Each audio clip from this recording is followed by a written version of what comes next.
If you're thinking about selling your home, you need to be aware of some common lies that realtors tell home sellers. And why would I spill this dirty little secret? Because it's just one of the reasons I decided to become an agent myself. And I should add that I don't think all these lies make an agent a terrible person when they do it. Some of these things are things that have been handed down, if you will, from agents who have gone before. When agents know better, they do better. Some have just been in the business for so long that the behavior has become so routine for them that they don't even realize how shady they're being. Last year, I even had an agent try to pull a lie on me, another agent. All I could do was laugh. I saw her coming a mile away. So here are the things that you need to know in no particular order if you're going to start searching for an agent to sell your home. Some agents will lie to you about how much your house is worth or how much it should be listed for.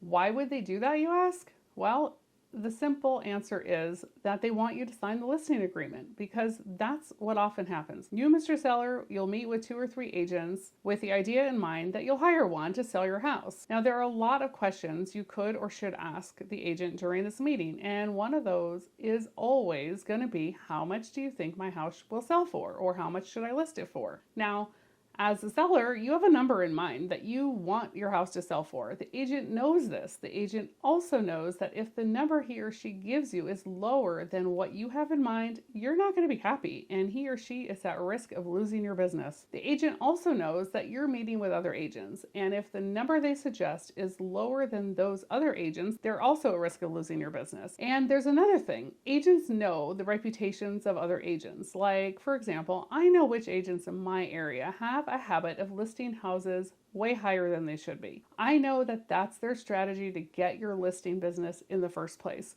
I also know that their listings tend to take longer to sell because it will take a few extra weeks of low offers or no offers for a seller to decide it's time to lower the price of the house. And then that's when the price reductions start happening. And the house is finally priced where it should be.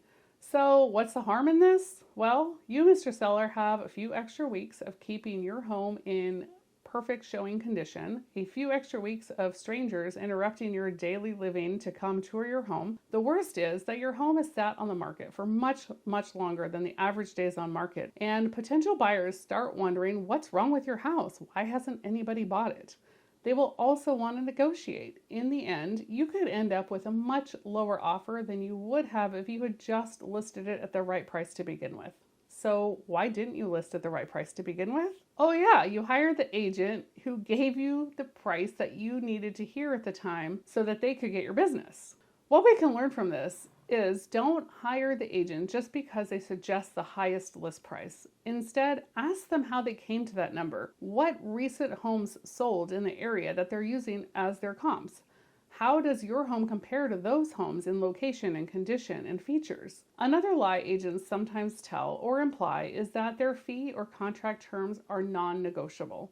It's not true. There are no standard real estate fees or contract that has to be in place. Everything is negotiable. Now, that's not to say that the fees are arbitrary. Some agents invest a lot of money and expenses up front into the marketing of their listings to get the sellers the highest sale price possible. Some agents will cover the cost and pay up front for things like cleaning and staging and marketing, advertising, professional photography, drone videos, 3D tours.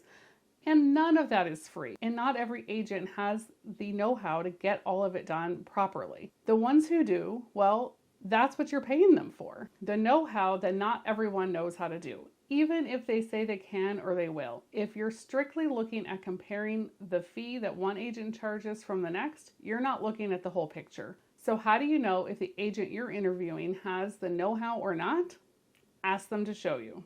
An agent who doesn't have the know-how will give you some vague answers like, yes, I include photography, I put the sign in the yard, I add your house to the MLS, and I will post it on social media. But what does that mean, really? What good does a sign in the yard do? Only for the people who drive down the street. Are they taking photos with their cell phone? Are they going to know how to capture the image properly to make your house look the best way it possibly can? Probably not as well as a professional photographer. If you ask an agent who knows how, the answer you get might be more like this. Once you agree to work with me, I'll get to work on establishing our timeline so we're both on the same page and we know when each thing is going to happen. Then I'll set up a consultation appointment for you to meet with my stager so that they can give you suggestions on how to best showcase your home with either the furniture you already have or possibly bringing in some staging pieces. I'll also set up a time for my house cleaners to come through and do a thorough cleaning shortly before the photographer comes to take professional photos. And then I'll come through and do a walkthrough video of your home for my social media channels where I can point out the features of your home in detail. Once the printed marketing materials are ready, your house will then be ready to go live on MLS, and I'll use those photos and videos to run paid ads on social media where I can get your house seen by local people and many of them potential buyers. In fact, I typically get over 50,000 views from local people on my video ads in the first week alone, with the detailed social media marketing strategy I've learned from some of the best coaches in real estate. Which agent do you think will net you the most money in the sale of your home, even if their fees are different? Another lie agents like to say is that they already have buyers for your home. They're already working with buyers who are looking for your exact home. What are the chances? Okay, so maybe once in a blue moon that might actually pan out. But I think you just might have a better chance at winning the lottery. Now, a couple of years ago, an agent tried this line on me. You see, agents will lie to fellow agents as well. It makes it easy to spot the shady ones I'd never want to work with again. But I might actually have to work with them again someday, so always keep it professional. So here's what happened with me. I had an agent come through an open house I was holding. We did the usual small talk. Then a week or so later, she started calling me saying she had a lot of contacts in the area. She worked with a lot of buyers and she could get this house sold. Great. I said, bring your buyers by and see if they want to make an offer. Nope. That's not what she wanted. She wanted me to co-list the home with her so that she could be the listing agent. So essentially, she was trying to say that she had buyers who wanted to buy a home just like the one I had listed for my client. But she wasn't going to bring them to see the home unless I agreed to co-list the home with her. That would mean that I'd be paying her. Now, that is as shady as they come. It's agents like this that give real estate agents such a bad reputation, and rightfully so, I guess. She never did bring all of those buyers she claimed to have who wanted a home exactly like the one that I was listing, and she never brought an offer either. That is one shady agent. Open houses. Now, that's another lie that everyone just seems to have come to accept. If you're selling your house, you must have an open house. In fact, I've had some sellers insist that I hold open houses every weekend, even wanted to put it in writing in the contract. Now, here's the truth about open houses.